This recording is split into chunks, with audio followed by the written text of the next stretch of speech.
ಏನೋ ಮತ್ತೆ supreme court ಮೆಟ್ಟಿಲೇರಿದ್ದಾರೆ ಆರೋಪಿ ನಟ ದರ್ಶನ್.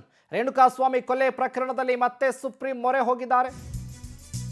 ಈ ಹಿಂದೆಯೇ ಸುಪ್ರೀಂ ಮೊರೆ ಹೋಗಿದ್ದದ್ದು ದರ್ಶನ್.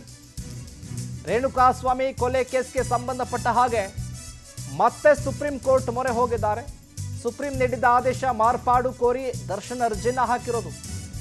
1 ವರ್ಷದಲ್ಲಿ ಎಲ್ಲ 60 ಸಾಕ್ಷಿಗಳ ವಿಚಾರಣೆಯನ್ನು ಆದೇಶಿಸಿದಂಥ ಸುಪ್ರೀಂ ಸಾಕ್ಷಿಗಳ ಸಂಖ್ಯೆ ಕಡಿಮೆ ಮಾಡುವಂತೆ ದರ್ಶನ್ ಅರ್ಜಿನ ಸಲ್ಲಿಕೆ ಮಾಡಿದ್ದಾರೆ. 1 ವರ್ಷದ ಬಳಿಕ ಬೇಲ್ ಅರ್ಜಿಗೆ ಸಲ್ಲಿಕೆಗೆ ಅವಕಾಶ ನೀಡಿತ್ತು ಸುಪ್ರೀಂ ಕೋರ್ಟು. 1 ವರ್ಷದ ಗಡುವು ಕಡಿಮೆ ಮಾಡುವಂತೆ ಅರ್ಜಿಯಲ್ಲಿ ಮನವಿಯನ್ನು ಮಾಡಿಕೊಂಡಿದ್ದಾರೆ. ಹಾಗಾಗಿ ಮತ್ತೆ ಸುಪ್ರೀಂ ಕೋರ್ಟ್ ಮೆಟ್ಟಿಲೇರಿದ್ದಾರೆ ನಟ ದರ್ಶನ್. ರೇಣುಕಾಸ್ವಾಮಿ ಕೊಲೆ ಕೇಸ್ಗೆ ಸಂಬಂಧಪಟ್ಟ ಹಾಗೆ ಈಗಾಗಲೇ ಕೂಡ ಪರಪ್ಪನ ಅಗ್ರಹಾರದಲ್ಲಿದ್ದಾರಲ್ಲ. ಮೊನ್ನೆ ಕೂಡ ಯೋಗ ಎಲ್ಲ ಚೆನ್ನಾಗಿ ಮಾಡಿದರು. 60 ಸಾಕ್ಷಿಗಳ ವಿಚಾರಣೆ ಆದೇಶ ಮಾಡಿಕೊಟ್ಟಿತ್ತು. ಆದಷ್ಟು ಬೇಗ ವಿಚಾರಣೆಯನ್ನು ಮುಗಿಸ್ಬೇಕು 1 ವರ್ಷದಲ್ಲಿ ಅಂತ.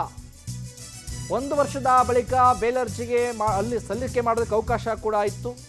ಹಾಗಾಗಿ ಆ ಗಡುವು ಇದೆಯಲ್ಲ ಅದನ್ನು ಕಡಿಮೆ ಮಾಡಿ, ಆಗ್ತಾ ಇಲ್ಲ ನಮ್ಮ ಕೈಲಿ ಗಡುವನ್ನು ಆ ಕಾಲಾವಧಿನ ಕಟ್ ಮಾಡಿ ಸ್ವಲ್ಪ ಕಡಿಮೆ ಮಾಡಿಕೊಡಿ ನಮಗೆ ಅಂತ ಹೇಳಿ ಮತ್ತೆ ಸುಪ್ರೀಂ ಮೊರೆ ಹೋಗಿದ್ದಾರೆ ದರ್ಶನ್.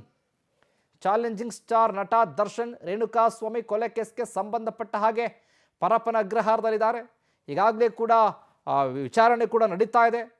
43ನೇ JCMM ಕೋರ್ಟ್ನಲ್ಲೂ ಕೂಡ ವರ್ಚುವಲ್ ಮೂಲಕ ವಿಡಿಯೋ ಕಾನ್ಫರೆನ್ಸ್ ಮೂಲಕ ವಿಚಾರಣೆ ಕೂಡ ಆಗ್ತಾ ಇದೆ. ಇಂಥ ಸಂದರ್ಭದಲ್ಲಿ ದರ್ಶನ್ ಪರ ವಕೀಲರು ಸುಪ್ರೀಂ ಮೊರೆ ಹೋಗಿದ್ದಾರೆ. ಏನು 1 ವರ್ಷದವರೆಗೂ ಯಾವುದೇ ಬೇಲ್ ಇಲ್ಲ, ಏನಿಲ್ಲ ಅಂತ ಹೇಳಿದ್ರಲ್ಲ, ಹಾಗಾಗಿ ಅದನ್ನು ಕಡಿತ ಮಾಡಿ ಅಂತ ಮತ್ತೆ ಸುಪ್ರೀಂ ಮೊರೆ ಹೋಗಿರೋದು.